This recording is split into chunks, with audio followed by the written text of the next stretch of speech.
Good morning. I would like to call the Niagara Police Service Board public meeting to order for April 25th, 2024. My name is Jen Lawson, and I am the chair of the Niagara Police Service Board. We begin the meeting this morning by acknowledging that the Niagara region is situated on treaty land. This land is steeped in the rich history of the First Nations, such as the Hattawindaronk, the Haudenosaunee, the Anishinaabe, including the Mississaugas of the Credits First Nation. There are many First Nations, Métis, and Inuit people from across Turtle Island that live and work in the Niagara region today.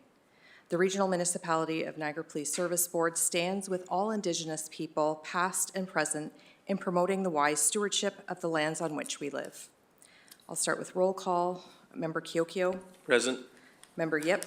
Present. Member Vice Chair Capsavanu. Present. Member McKendrick. Present. Member Steele. Here.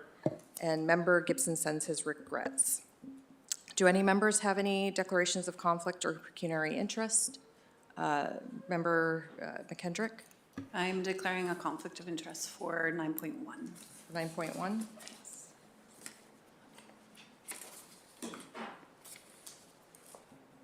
Thank you. Any other conflicts or pecuniary interest? Seeing none. If I can have members Kiokio and members Yip move that the minutes of the public board meeting held Thursday, March 28th, 2024 be adopted as circulated. Are there any questions or comments? No, seeing none. All those in favor? No one's opposed, so that's carried. We'll go into reports. The Canadian Association of Police Governance hosts monthly webinars as part of their educational strategy to keep police boards and police executives across Canada apprised of issues currently affecting the policing community. A webinar was held on March 28th entitled Gaslighting in the Workplace, the Harmful Impact of Psychological Manipulation Confirmation, and on April 16th entitled Elevating Strategic Planning, Kingston Police. An upcoming webinar is scheduled for April 30th at 12 noon entitled Staff Engagement Surveys, Finding the Right Balance. Recorded copies of all webinars are sent to board members for their viewing. On April 10th, the board and the service hosted the NRPS Change of Command ceremony at Ridley College Chapel in St. Catharines. This event recognized Bill Forty as the 10th Chief of Police for the Niagara Regional Police Service and the newly appointed deputies Lou Greco and Todd Wassilvich. The ceremony proved to be a memorable and prideful event, not only for our new chief and deputies, but for everyone in attendance. It was an honor for all of us to be part of the official welcoming ceremony for the new executive command team of the Niagara Regional Police Service. On April 24th, I joined Chief Forty and members of the Senior Officers Association at a swearing-in ceremony to welcome 10 new recruit members to the Niagara Regional Police Service and 3 currently serving. The board was pleased to be part of this event and to have had the opportunity to personally welcome the new recruits and to meet their families. The Ontario Association of Police Services Boards will be wrapping up their drop-in sessions this evening from 6 to 7:30. A total of 8 sessions were offered to assist police boards while transitioning from the Police Services Act to the Community Safety and Police Act, which came into force on April 1st. Board members can join tonight's session by registering through the link that was provided in the email from the Executive Director. On May 1st, the Niagara Parks Police Service will be hosting the Ontario Association of Police Services Board's Zone 4 quarterly meeting, and Zone 4 consists of a total of 14 police services boards, including municipal and OPP contract boards or First Nations police governance bodies that are located within the regions or counties of Brant, Haldimand, Halton, Hamilton, Niagara, Norfolk, and Oxford. These quarterly engagements allow boards within a certain geographic area to meet for the purpose of discussing matters related to police governance. The meeting is held at Queenston Heights Restaurant in Niagara on the lake, and it will begin at 8 a.m. I will be attending the meeting along with Member Gibson and the board's executive director. On May 5th, I will be joining Chief Forty and Deputy Chiefs Greco and Wassilvich and service members at the 25th Annual Ceremony of Remembrance at the Ontario Police Memorial. This important and special event takes place at Queen's Park in Toronto each year to pay tribute to Ontario's fallen officers, our heroes in life, not death, and supports and acknowledges the hardships so many family members endure every day. This year, there will be 6 names of officers who died in the line of duty added to the 266 names already enshrined on the Wall of Honor. We shall never forget those who have paid the ultimate sacrifice. On May 7th, the service will be holding an NRPS auxiliary graduation ceremony for 15 new auxiliary members to the to the Niagara Regional Police Service. The ceremony will start at 7 p.m. and is being held in the community room here at Police Headquarters. Member Kiokio and I will be attending the event on behalf of the board. On May 11th at 2 p.m., members of the Niagara Regional Police Service's tug-of-war teams will meet their American law enforcement counterparts on the Rainbow Bridge in Niagara Falls to take part in the 56th annual tug-of-war competition. Prior to the competition, from 12 to 1:30, the service will be holding a barbecue in the parking lot at 4960 Clifton Hill, located in the laneway off Clifton Hill beside the Ripley's Believe It or Not Museum. The barbecue will be followed by an escorted march to the competition site on the Rainbow Bridge that will be led by the Niagara Region Police Pipe Band. All members and their families are invited to attend this event to cheer the NRPS team to victory, and each are reminded to bring their passport or Nexus card to access the Rainbow Bridge. The service will be accepting non-perishable food items at the barbecue for donations in support of Project Share in Niagara Falls, and members interested in attending the event are asked to confirm with board staff. On May 15th, I will be attending the Ontario First Responders Mental Health Conference at the International Centre in Mississauga. The conference will facilitate the exchange of best practices and research related to mental health of first responders and their families.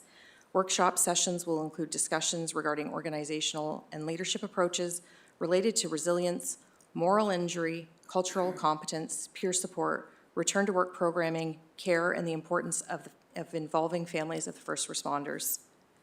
A public finance meeting is scheduled for Thursday, May 9th at 10 a.m., and the regular monthly board meeting is scheduled for Thursday, May 23rd at 9:30 a.m. Both meetings will be held in the community room at Police Headquarters. And that's all my reports. Are there any questions? No? Chief, do you have any reports? I do. Thank you, Chair, and good morning. I'm pleased to report that after extensive preparations and planning by our service and partners like the RCMP, the OPP, the Ministry of Transportation, Emergency Medical Services, the region of Niagara, and of course the Niagara Parks Police, we were well positioned to safely manage all matters related to the eclipse and the concert that followed the eclipse in Niagara Falls.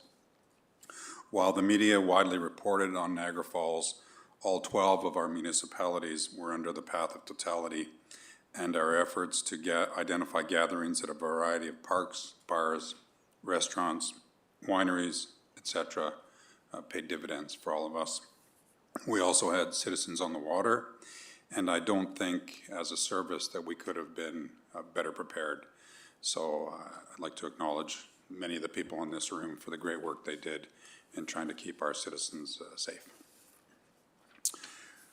We have also met with several elected officials and community leaders, and we have made plans to attend an upcoming council meeting in Niagara-on-the-Lake to discuss the pressures that particular community has. On April 10th, as you referenced in your comments, Chair, we had the change of command ceremony at Ridley College in St. Catharines.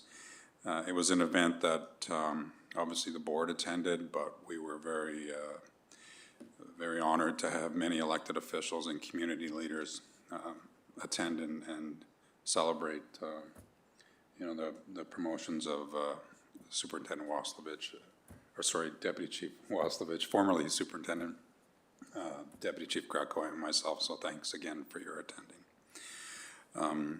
Ridley was a very gracious host, and we have received really positive feedback regarding that day, which really highlights the importance of working with community partners.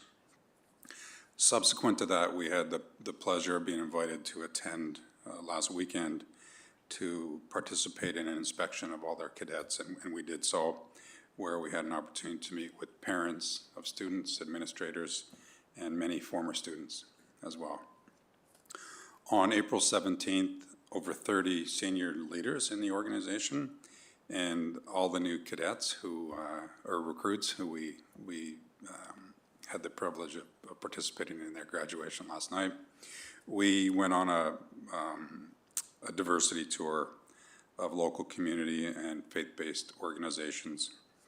We began the day with a presentation at headquarters from the Niagara Folk Arts Multicultural Center.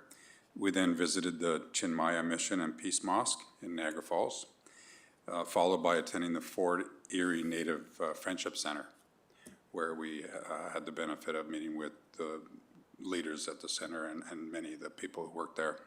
It was very informative. We then concluded with visits at the Congregation B'nai Israel Synagogue and British Methodist Episcopal Church in St. Catharines, which was also highly informative. As we both referenced last evening, we had the benefit of hosting our graduation. We welcome not only new members, but also hosted their families as they embark on their career.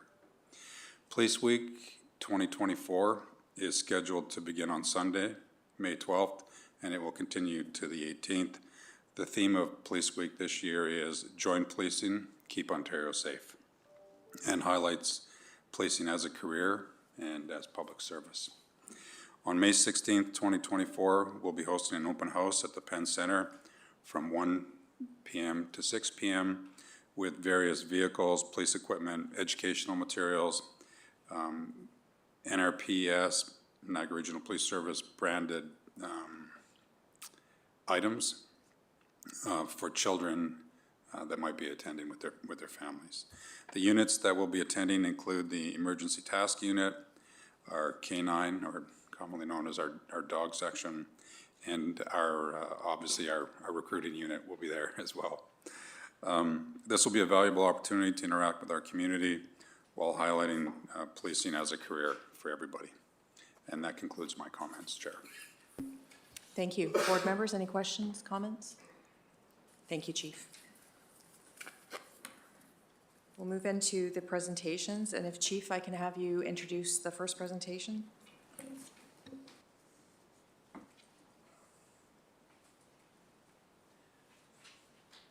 Look back and make sure I have the order correct.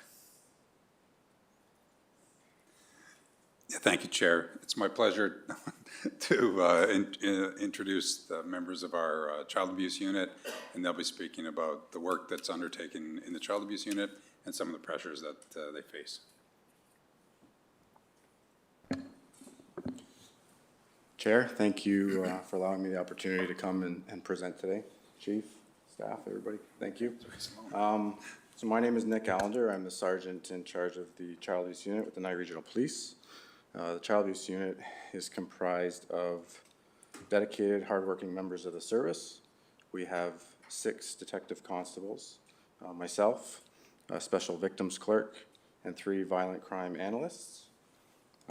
The violent crime analysts assist the entire service, so they're an asset to us, but they also assist the homicide unit, the sex assault unit, CIB.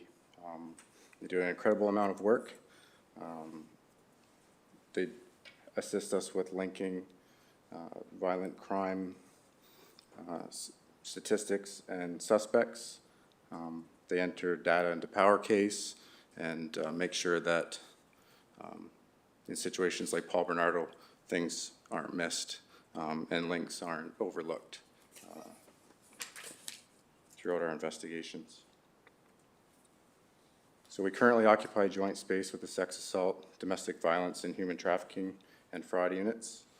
We're separated and secured so that only members of the specialized units have access to the workspace to protect any unintentional exposure of child abuse material to other members of the service.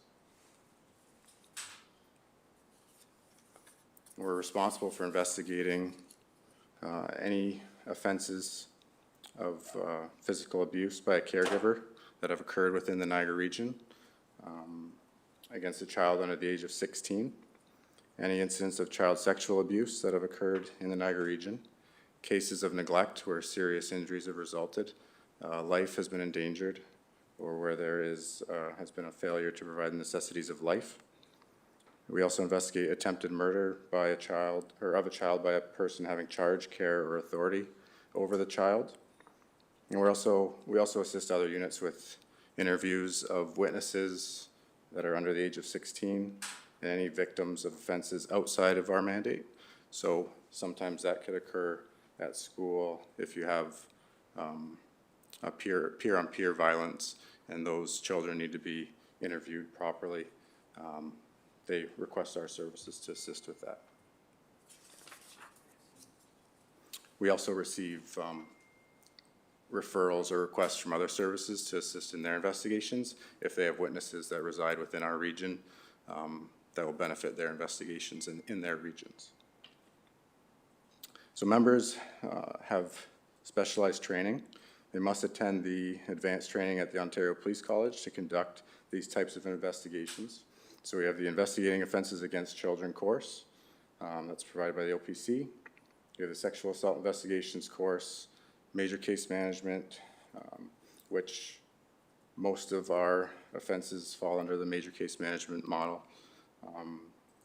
We have several different interviewing courses that are not just specialized to child abuse, but all detectives get them: piece model interviewing, phase model interviewing, and then there are ongoing courses and training that's available through the National Child Advocacy Center in the U.S.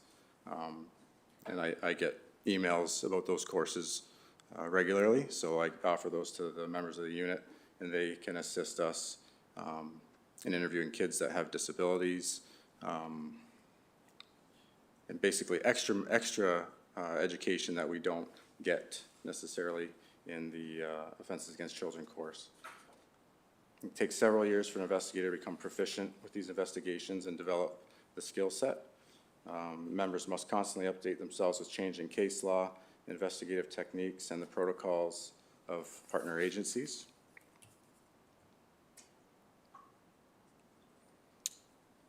So in 2023, I assigned 245 incidents to be investigated. We conducted 219 child interviews. And we had 88 criminal charges laid in 26 incidents.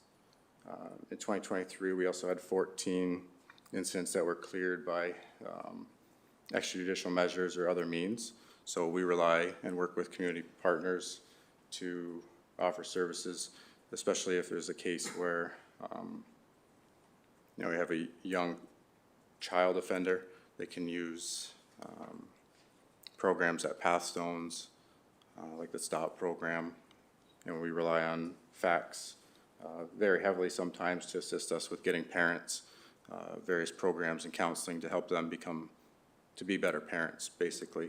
And we see that that's beneficial in incidents where maybe inappropriate discipline's being used and education is the better avenue over criminalization.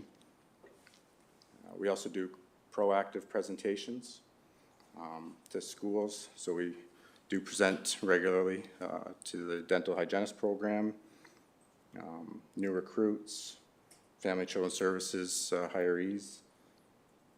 We present at the criminal investigations course, the domestic violence course, and the supervisor's course, just to make sure we educate people on their duty to report, some indicators, potential indicators of child abuse to look out for, and basically what they can do to report that and engage our services.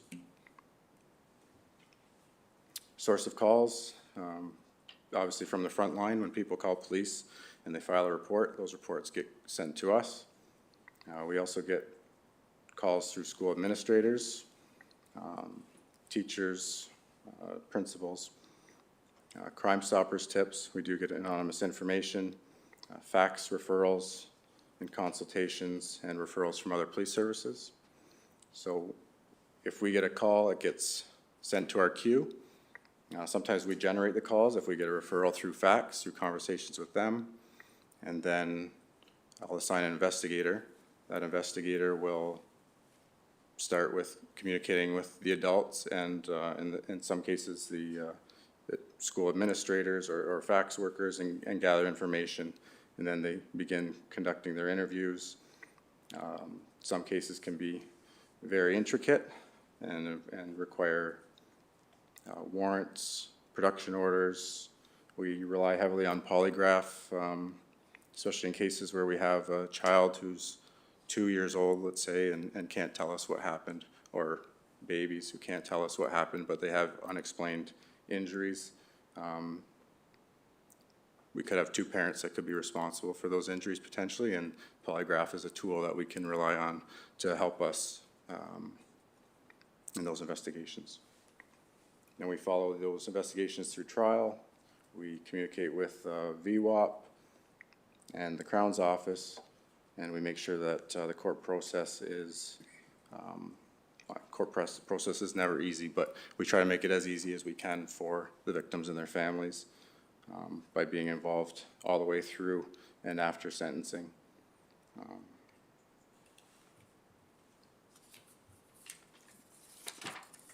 Okay, the Child Abuse Protocol, it's a procedural document that has been adopted by Family and Children's Services, Ministry of the Attorney General for Niagara North and South, Victim Witness Assistance Program, and the Office of the Regional Coroner for Niagara. It serves as a strategy for coordinating multidisciplinary response to issues of child abuse and neglect, and it's included as an attachment in the Child Abuse and Neglect General Order. The protocol has been updated and is currently under final review by our community partners before it's presented to the board for approval.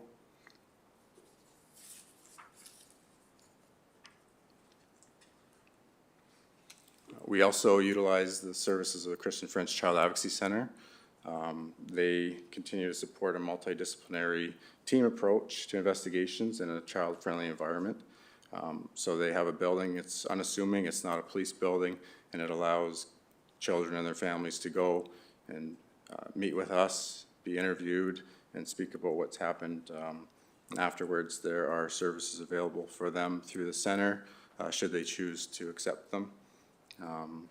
So it's not as intimidating as walking in the front door of a police station and being confronted with all that entails. CAU investigators attend the center on a as needed basis during joint investigations with a team of FACTS Niagara Child Protection Workers, and the service provides partial funding on an annual basis toward the operating costs of the center. One thing that we do have to be concerned about, obviously, is member wellness. Child abuse detectives are constantly exposed to disturbing incidents of child physical and sexual abuse. They include victims as young as infants and toddlers. Prior to the appointment to the unit, officers are subject to a psychological assessment and participate in yearly check-ins, which we call safeguarding. Gives officers the opportunity to talk about anything that they may not want to come forward with on their own. It gives them an opportunity to sit in the room with somebody, and if there's something that they need to talk about, they can talk about it and not feel like they have to go out of their way because they're in the room already. So we're pretty I guess accommodating with supporting our team. They can take breaks, and basically we just support them in anything they need. Constantly monitor them. We get to know each other. We work very closely, so typically can tell if something's getting to somebody or if somebody's not acting how they normally act. So we keep an eye out for those type of things and try to offer assistance to prolong their effective time and help them cope with the material that we deal with. Any questions? Thank you for the presentation. Member Kiokio? Thank you, Chair. Through you to the presenter, thank you for the presentation. That was informative. And I'm looking at the report, and I'm looking at your numbers of incidents investigated for 2023 opposed to 21 and 22. It seems like the numbers are a lot lower than the previous years. Is that because of being proactive, or is there a reason for that? Or? I think 23 is more in line with 21. I'll have to look at the numbers, but I believe 23 is more in line with 21. I think 22 is a bit of an anomaly as far as the amount of investigations. And I don't know if that's because of coming out of COVID now, kids are back to school in 22, so there's more. I'd have to look into specifics, but there could be more avenues to reporting. So if those stats go towards when it's reported, not when it occurred.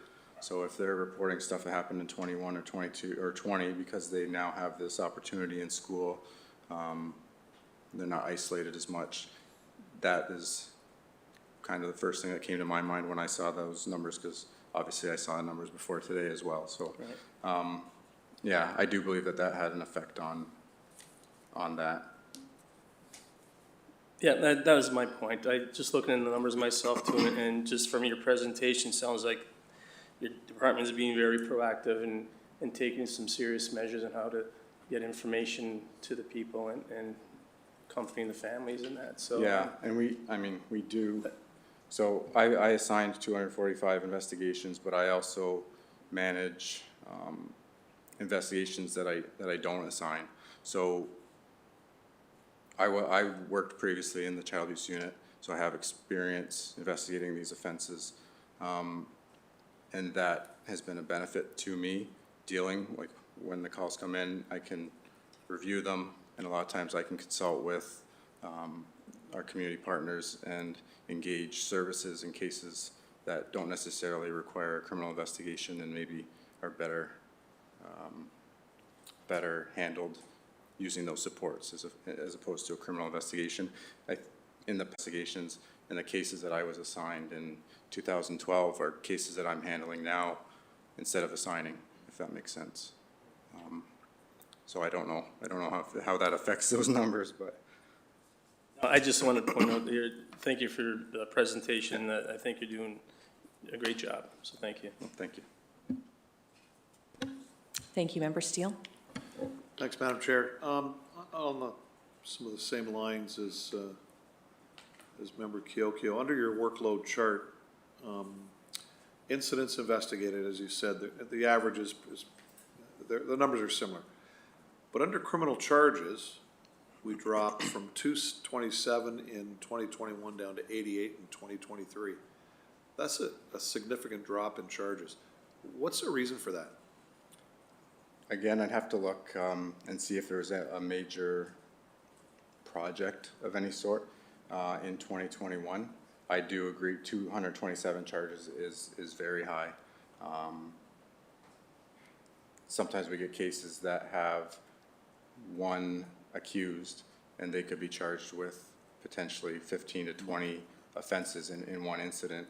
And I know that there were some projects prior to me coming to back to the child abuse unit, where there was multiple accused. So it'd be one investigation, but there'd be multiple accused and multiple charges per accused.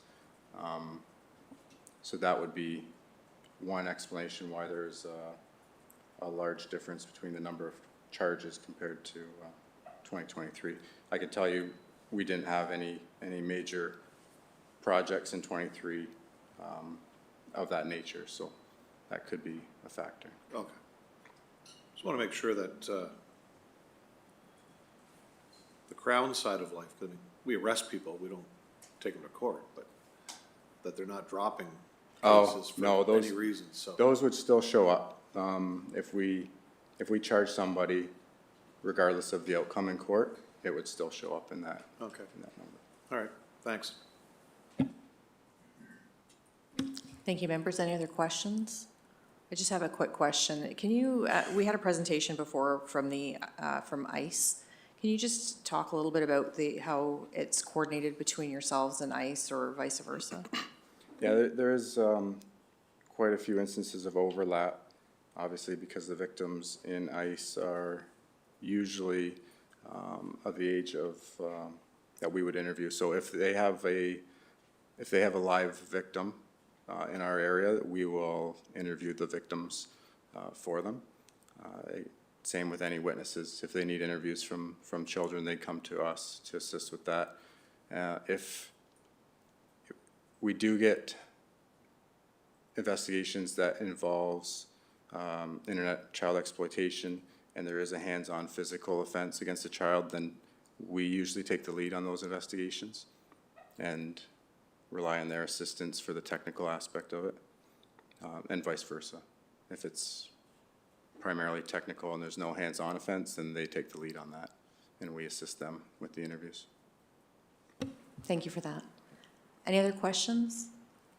Thank you so much. Thank you. So if I could have Vice Chair Capasavanu and members McKendrick move that the presentation be received. All those in favor? No one's opposed, so that's carried. Chief? Thank you, Chair, and thank you, Sergeant Allender. It's now my pleasure to invite from our Evidence Management Unit, Sergeant Bruce Mara up to speak with us about the work that he undertakes. Thank you, Chief. Thank you, ladies and gentlemen of the board, for inviting me here today to talk to you about the Evidence Management Unit. That's a bit of a mouthful, so if it's okay with everyone, I'll just refer to us as the EMU. Just briefest bit of background. Prior to opening this facility, we did not have an EMU.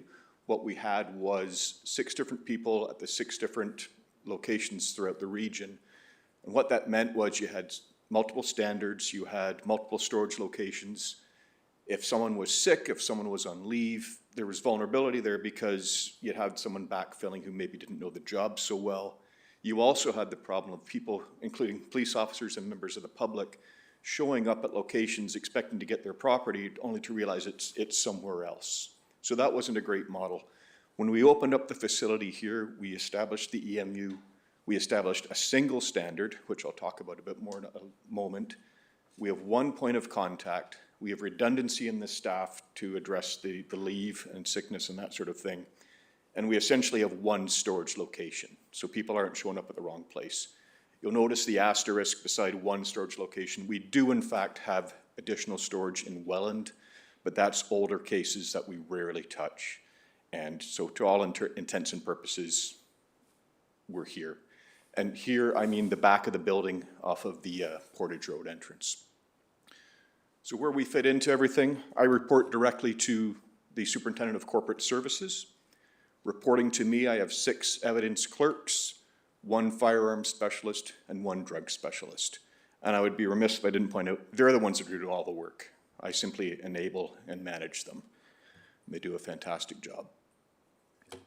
So what we do in the broadest sense, any piece of property or evidence that comes into the possession of the NRP in any way, shape, or form is received by us, we process it, we store it, we dispose of it when that time comes up, we provide it for court, whatever the case may be. We oversee the inventory of all of the items, general evidence and property, and specifically firearms, drugs, and cash. I point those out because those are our areas of greatest risk. We ensure all the property is properly packaged, so if an item comes in and the officers haven't done it correctly, we send it back. Or in some cases, we simply don't even take it out of the locker. We just say, nope, this is not done right. And we let the officers know how to do it so there's no continuity issues when it comes to court. We oftentimes find ourselves sending evidence off to other agencies such as Health Canada or the RCMP. We do regular stock taking and quality assurance checks to make sure we have everything. We liaise with other evidence units throughout the province.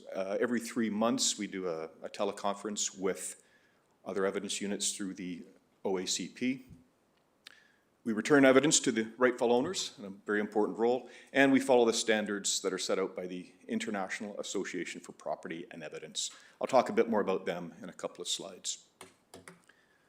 So that's what we do in the broadest sense. On the day-to-day, what my staff does, they go out to the districts, the divisions, and they collect evidence from all the evidence lockers throughout the region. When they're there, they ensure that all the packaging materials required are there, everything's well stocked up. We provide evidence to officers who are attending court, and we can do that in one of 2 ways. They can either come to us and draw the items out, or with enough notice, we can take the item to a property locker in their respective district, and they pick it up out of the lockers. We dispose of property by other means. So in addition to handing property back to the owners, sometimes we can't find an owner, so we have to dispose of it by throwing it in the garbage, or maybe there's a biohazard associated to it. Sometimes we auction things off, or sometimes we hand it to other agencies. There's a whole list of ways to get rid of items. We liaise with various other officers and units within the service. So for example, if there's a big drug takedown, we'll talk to them, or they will talk to us a couple of days beforehand to talk about how we're going to facilitate a big influx of items because they won't fit in lockers. And we work very well with them very closely to sort of make that process easy for the officers, for the specialists, and to ensure the continuity of that evidence. I would point out that we do not handle cloud-based digital evidence. We do have a lot of legacy digital evidence, such as DVDs and thumb drives, but anything that's going up into the cloud is handled by the DEMS unit. And I can't speak to that because I don't know a whole lot about the DEMS unit. So the numbers, I currently hold just under 45,000 tagged items. I'm just going to explain what that means very, very briefly.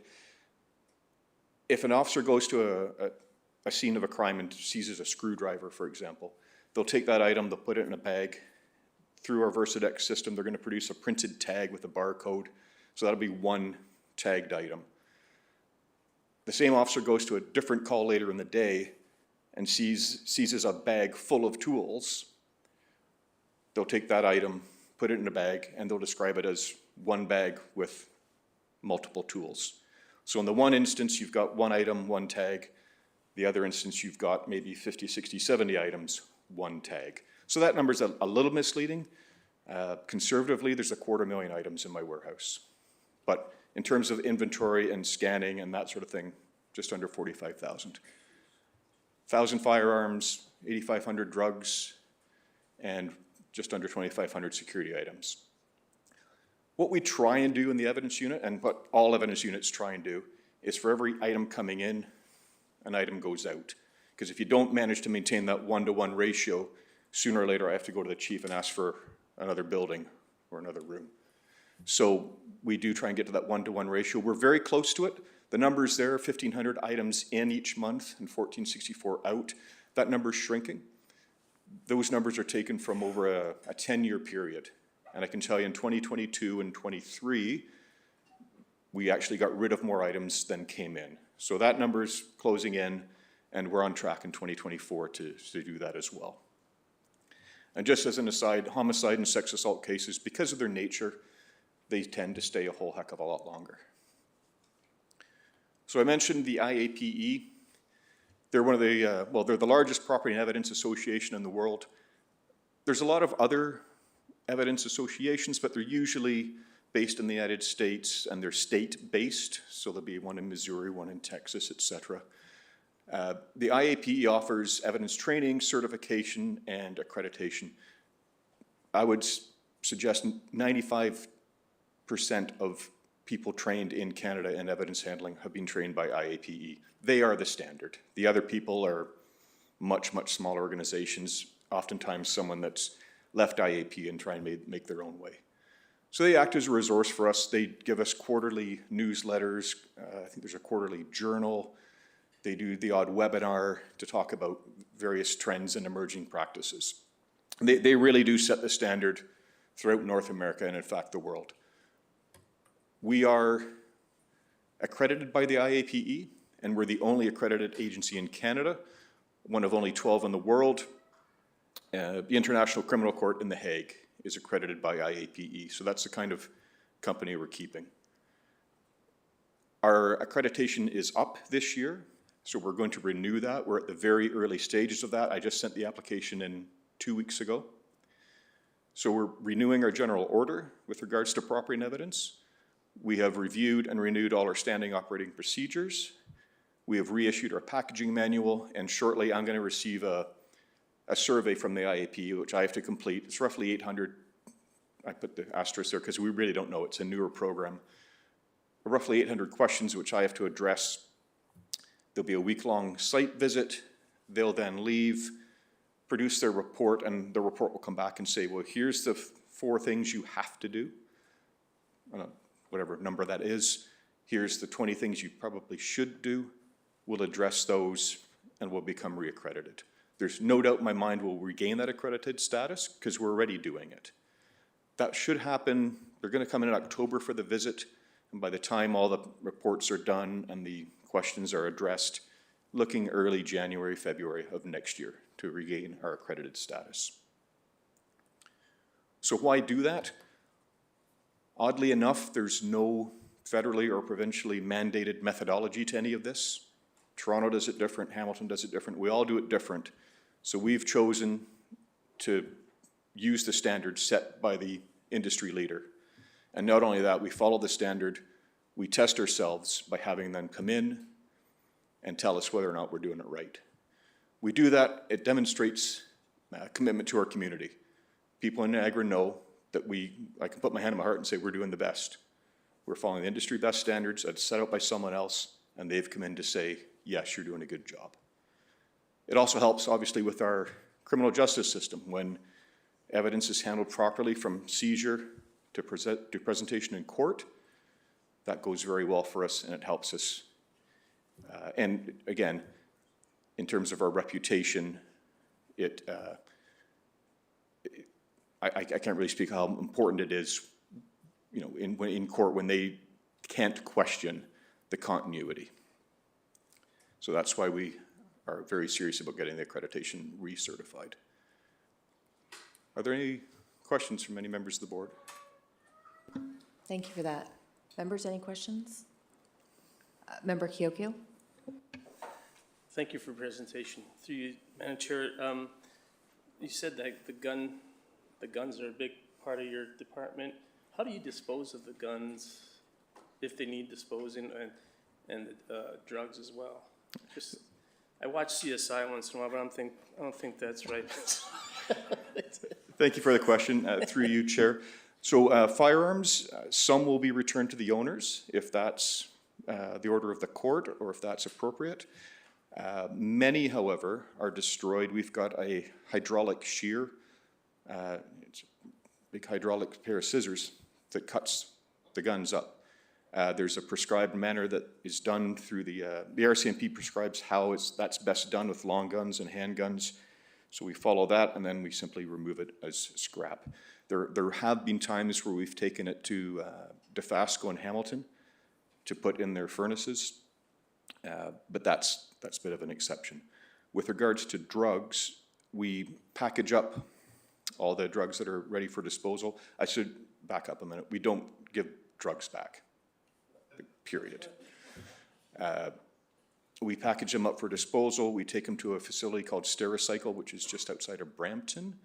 And I physically watch as the boxes come up, the rollers, into a bin and get shoved into a furnace. And I don't leave until I see that shovey bit open and no drugs in the bin anymore.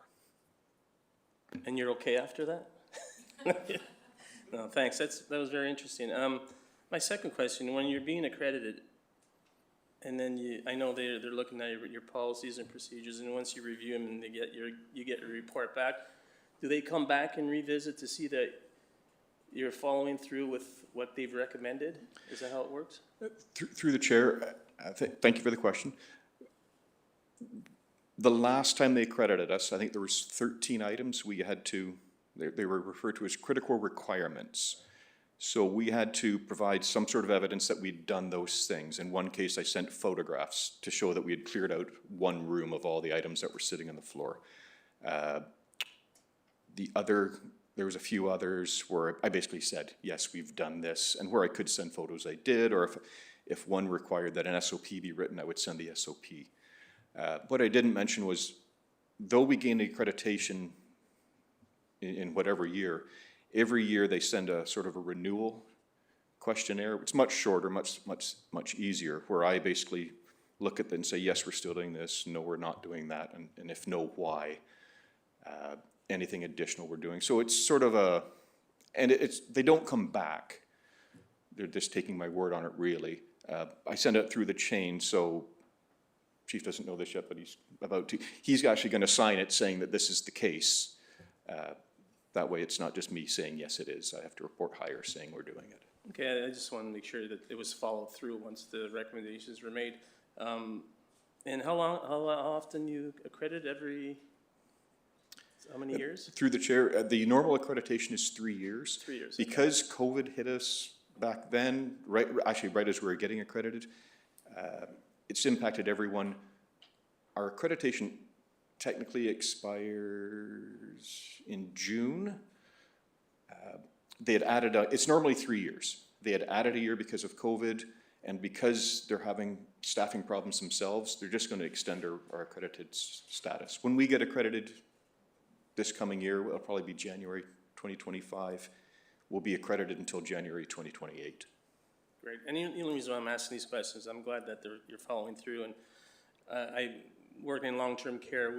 We went through accreditation as well, and every 3 years, they go through all our policies and procedures and make sure we're following through with them. And I'm sure once you're getting reaccredited again, they'll see the recommendations for previous years and see that you follow through with those, and I'm sure they'll check on that. So, yeah, that's great. Thank you for the presentation. Keep up the good work. Thank you. Thank you, board members. Any other questions?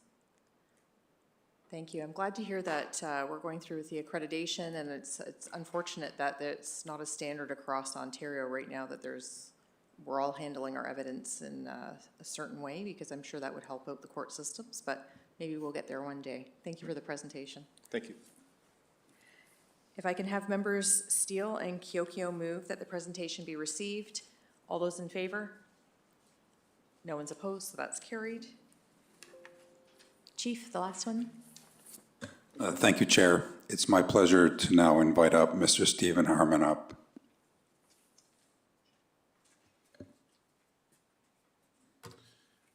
Thank you, Chair, Board, Chief.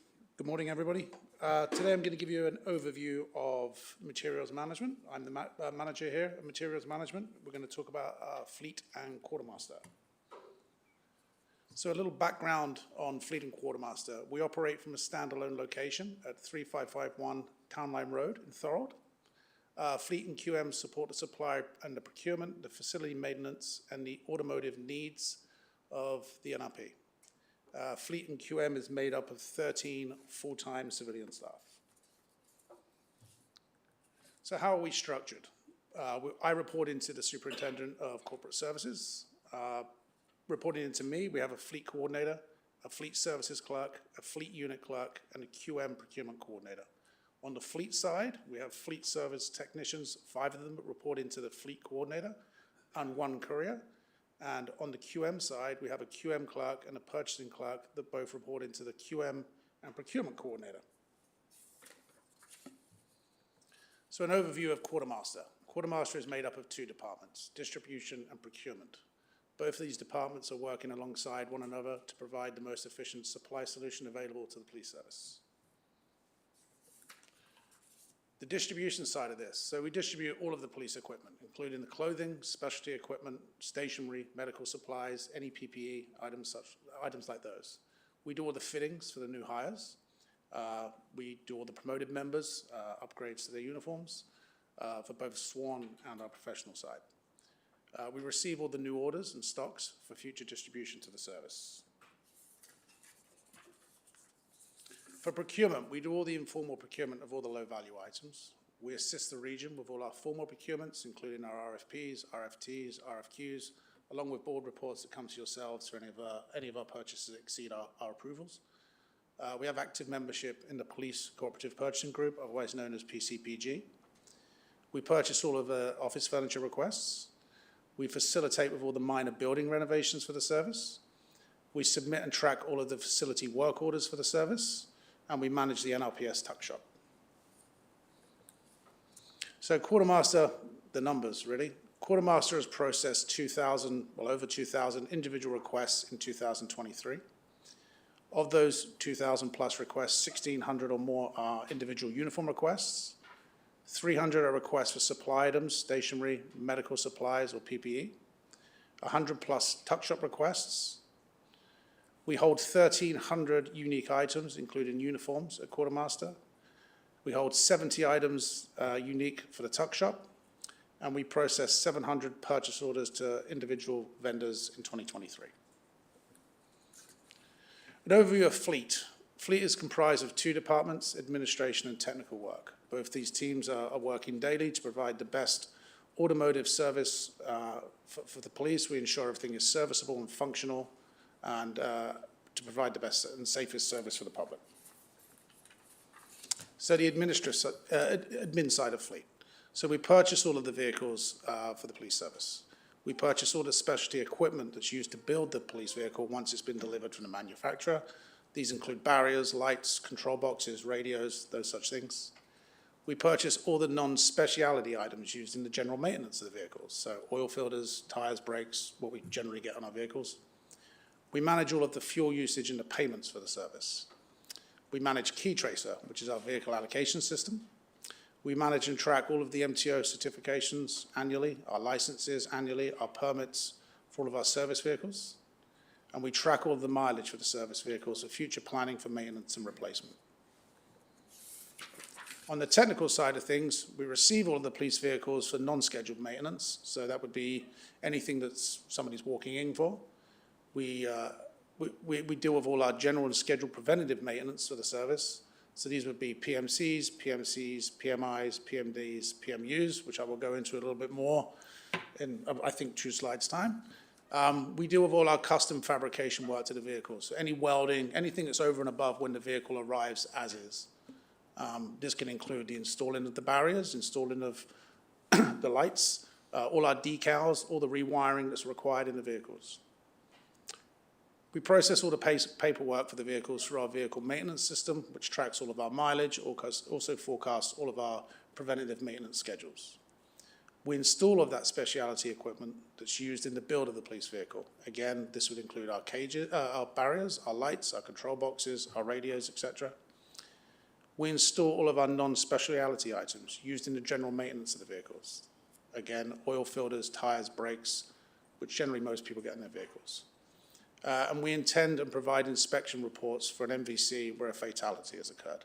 So our technicians will go to that and check the vehicle and ensure that there was nothing untoward with the vehicle or it was in a good serviceable condition prior to the accident. So what type of vehicle types do we have at Fleet? We have 5. We have first one, Patrol, which is the general vehicle you see on the road, the black and white cruiser. It's a mobile asset. It's only used by our sworn members in a patrol capacity. These vehicles may be marked or unmarked. They come fitted with emergency lighting, a mobile data terminal, and a radio. We then have investigative vehicles. Again, these are only used by our sworn members in a non-patrol capacity with emergency lighting capacity and a radio. They don't come fitted with a mobile data terminal. We then have an admin pool. These are used by either sworn or professional staff. These vehicles are not fitted with any emergency equipment whatsoever. We have specialty vehicles. So these are highly specialized vehicles with very specific use.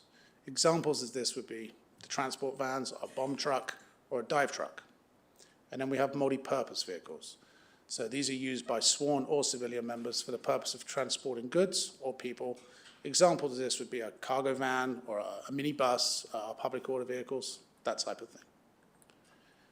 So going back to those PMBs, PMC things I mentioned earlier, so these are our preventative maintenance schedules. So a PMB is an oil change and a 50-point inspection. We do this on every single vehicle we have. We do it every 6 months or 11,000 kilometers. On an average, we're doing around 3,000 of those per year, and it takes around 4,500 labor hours. We do a PMC, which is a PMB with a transmission check. Again, all vehicle types, every 100,000 kilometers. We do approximately 50 of these a year, around 150 labor hours for this. PMU is an underspray.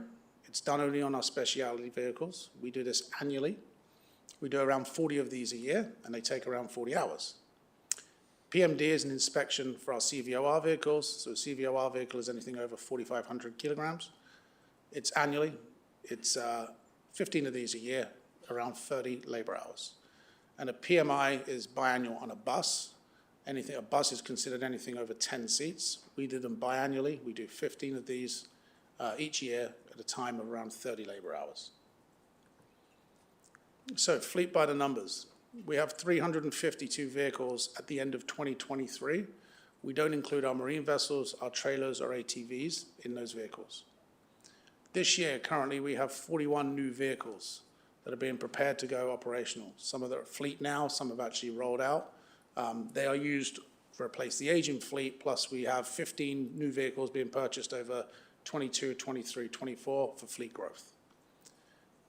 We estimate it will take around 1,640 hours to fully install those 41 vehicles and roll them out. In 2023, the service traveled 10.1 million kilometers. And to do that, we used 1.2 million litres of gas. Any questions? Thank you for that. Board members, any questions? I'd like to comment on the slides, actually. I think these are really handy to have, especially for our budget presentations. I know it's the questions that tend to get asked, at least I've heard over regional council. So having these types of slides in our budget presentation will be very helpful. I did see there's some notes here too about the general life cycle of the vehicles. So I'm going to ask the question. I feel like I'm going to be a politician here, and that is not my intent. My question is, when a vehicle on a certain type, not in all types, but on certain types, I'm assuming that we rotate that vehicle into other opportunities. It's not like we're just getting rid of the vehicle in all cases. Yeah, so maybe the best example I can give is actually for 2023 and 2024. Our investigative vehicles, we're rolling into our administration pool. And for 2024, it's the first time that I'm aware of that we've actually requested $0 to buy new admin vehicles. Thank you. So what I'm hearing, if I'm hearing correctly, is that we are pretty prudent in using our vehicle, our fleet correctly. We do try and maintain them as best that we can, and then we pass them down. It's kind of like you take care of your own car, take care of it well, you pass it down to your child uses it as long as you can, and at some point it finally dies and you need to replace it. Did I understand that correctly? Yeah, you understand it correctly. That's Perfect. If we can put that into our budget presentation for this year, I'd appreciate that. Thank you so much for the presentation. Thank you. Any other questions, comments? No? If I can have members Yip and Vice Chair Capizivanu move that the presentation be received. All those in favor? No one's opposed, so that's carried.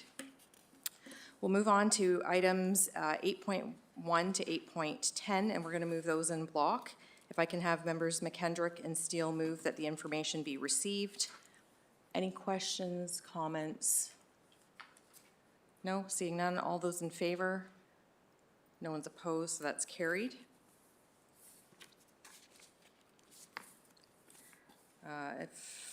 Sorry, too many pages. 9.1 for new business. We do have a conflict for 9.1.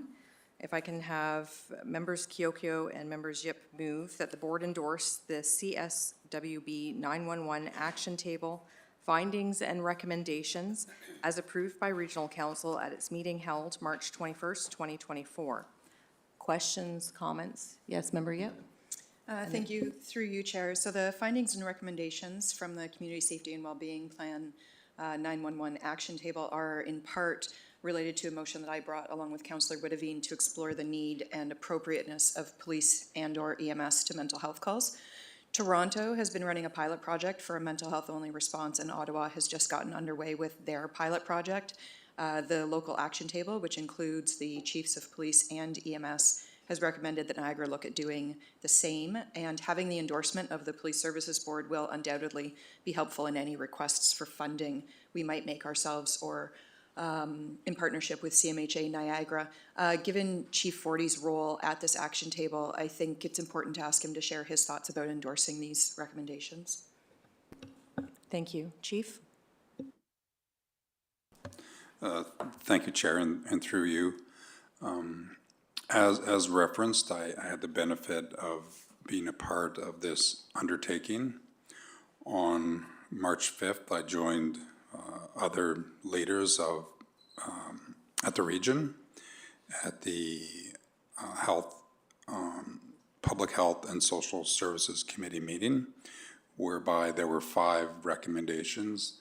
The first recommendation is for the creation of a civilian-led or alternate mental health only response to mental health and addiction crisis calls.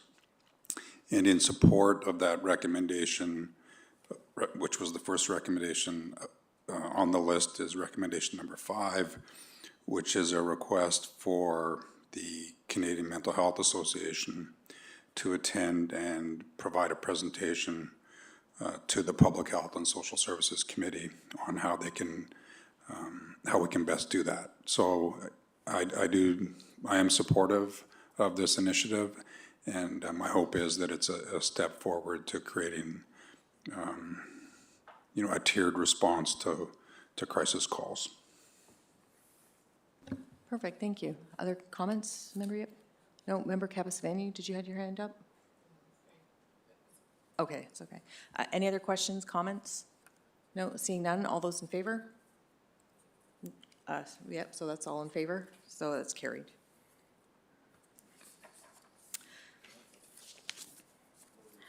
If I can have Vice Chair Capasvanu and members McKendrick for 9.2, move that the board adopt the draft bylaws effective April 1st, 2024, as appended to this report, and further that the board chair, executive director, and board solicitor be authorized to make any supplementary administrative amendments to the board bylaws that may be required following an additional clarification of the CSPA and its regulations that may be received by the Ministry of the Solicitor General.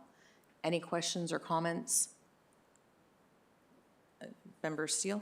Thank you. Just a quick thank you to staff and Woody to get this together so fast, and I know they're moving forward with the rest of them that are gonna come to us. I mean, this only came into being on April 1st, but to have this in front of us today is phenomenal, so thank you. Thank you. I was going to echo those comments afterwards. I'm pretty sure that we're almost complete, and I believe we may be the first in Ontario to have completed all our bylaws. So thank you to our staff for that, because it is a lot of work to go through hundreds of bylaws. So all those in favor? No one's opposed, so that is carried. For 9.3, if I can have members Steele and member Kiokio move that the board approve the award of request for proposal 2024 RFP-37 dive truck box to Eloquip Limited. Any questions or comments? Seeing none, all those in favor? No one's opposed, so that's carried. 9.4 and to 9.6 are special fund requests. Before we consider special fund request items 9.4 to 9.6, I would like to remind members of the public that the special fund does not form part of the police operating budget and is separate from the regional tax base. The special fund is a discretionary pool of funds which is used for grants and charitable donations. Disbursements from the fund are made in accordance with the guidelines provided in the Community Safety and Policing Act and with Board Bylaw 403-2024, Special Fund Administration, Limitations, and Guidelines. 9.4, if I can have members Yip and Vice Chair Capasvanu move that the board approve a donation in the amount of $1,500 from the special fund in support of the Niagara Regional Police Service members attending the Internal Support Network Mud Girl Run. Questions or comments? Seeing none, all those in favor? No one's opposed, so that's carried. 9.5, if I can have members McKendrick and Steele move that the board approve a donation in the amount of $600 for the special fund from the special fund for a cart sponsorship at the Love 4 Niagara Golf Tournament. Any questions or comments? Member Capasvanu? I think I would like to just remind the board about the motion I put on the table about funding and disbursement of our funds to all these organizations. I have just a question about Kirsten French. Do we not already support them financially somehow? And now we donate more money to them? I can pass that question to the chief. Thank you for the question. We do have a relationship with the Kristen French Advocacy Center, and I've just asked Laura to provide assistance.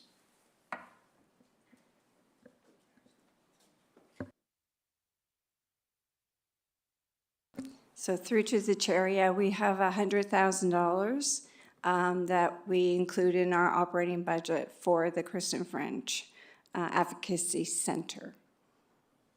Thank you. Thank you for that. On May 9th, we do have a board meeting where we will be discussing the processes that you've asked about for that time. Thank you for the question. So any other questions about 9.5? All those in favor? Is anyone opposed?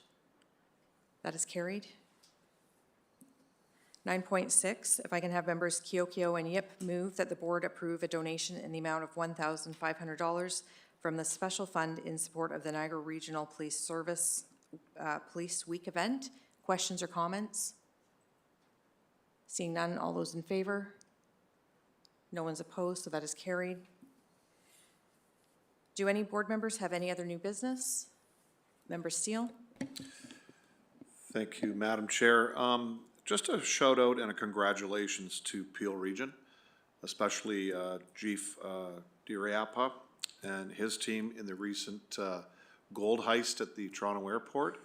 I actually reached out to the chief last week after their press conference. For those that don't know, that department and our department's got a special relationship that we've had a good rapport over the years, specifically the time I've been here and what I've seen, how we work together, both with our previous chief and now our new chief and deputies. But how that organization worked together on, and it was a year to the day that they made the announcement on finding all the culprits, and it was an inside job. I mean, it was pretty amazing how they worked together with both other Canadian forces and then the U.S. forces, which actually were the key to getting this whole thing settled. The one thing I just want to talk about that came out of that, and it was the chair of the Peel Region Police Service talked about in the fact that, you know, everybody talked about this as being a gold heist. He referred to it more of about being a gun heist, in that all the money, the majority of the money that led or that went from this heist went to buy guns in the U.S. To bring back to Canada. That was really the catalyst to start in the arrests that were made for this. But the culprit they first found had a whole carload of guns that he was bringing back from the U.S. into Canada. So that was emphasized by a number of the officials, both on the policing side and the board side, with regards to this. And it just proves, and I'm sure our service is seeing a greater level of where thefts occur to get funds to buy guns. So it's a gun issue. It's not a gold issue. And I just want to make that clear because it's happening more and more often. And I think a lot of the information that came out in that press conference and how they described what's going on and even beyond that heist, even though it was the largest gold heist in Canada's history, and they've only recovered about, of the 20 some odd million, a few million. So they believe it's been all melted down and made into some jewelry, some of it, and all kinds of other things. But I just want to emphasize on the gun issue and how this is actually impacting not just our police service, but police services across Ontario and Canada, but how well they work with our counterparts in the U.S. and our other counterparts across the Canada and our province. So I just want to give a shout out to Nish because that was a phenomenal job by his team. Yeah, thank you for that. Any other board members, new comments? Chief, do you have any comments? Any new members, or sorry, any other new business? I could add to the comments through you, Chair. As Member Steele referenced, it was tremendous work by the Peel Police, working with public safety partners north and south of the border. 90% of the crime guns recovered in 2023 in Ontario through tracing are sourced back to the United States. That's an increase from 2022. So tremendous work by Peel, tremendous leadership and working with partner agencies on an emerging trend that is of concern for all of us across country. Thank you for that. Any other questions, comments, new business? Nope, seeing none. So there are no reports from closed session meetings. If I can have Vice Chair Kapazavanu and Member McKendrick move that the board move into closed session for consideration of confidential matters pursuant to Section 44 of the Community Safety and Policing Act, namely for subject matter related to potential litigation, human resource matters, and legal matters that are subject to solicitor-client privilege. All those in favor? No one's opposed, that's carried. And with that, the public meeting is adjourned. Thank you, everyone.